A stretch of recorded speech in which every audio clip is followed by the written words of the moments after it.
Good evening, everyone. Zagorski set to be executed Thursday by the state of Tennessee. And breaking news, in just the past 30 minutes, we have confirmed that Zagorski wants the electric chair instead of lethal injection. News Channel 5's Jesse Knutson is in our newsroom. And Jesse, Marsha Dotson actually recently asked for Zagorski's life to be spared. Is that right? Yeah, she told me she actually forgives Zagorski for killing her husband, and she sent a letter to Governor Haslam asking him to spare his life. But more than anything, she says that she wants this all to be over so she can try to move on.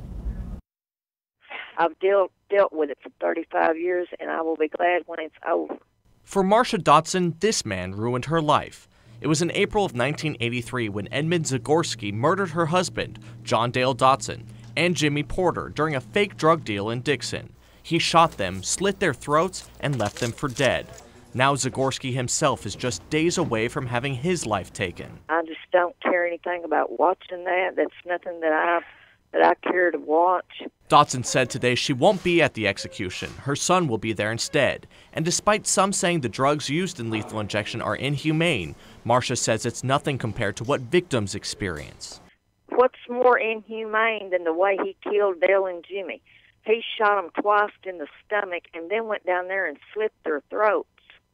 Now, come on. How much more cruel and inhumane is that? Marsha's hope is that come Thursday, she'll have some closure and be able to start moving on. And she hopes that other families will get the same thing sooner than she did. When these horrendous crimes happen, and these men are given, or women are given the death penalty, it needs to be carried out then so the families can have some closure instead of it lingering on for 30-some-odd years.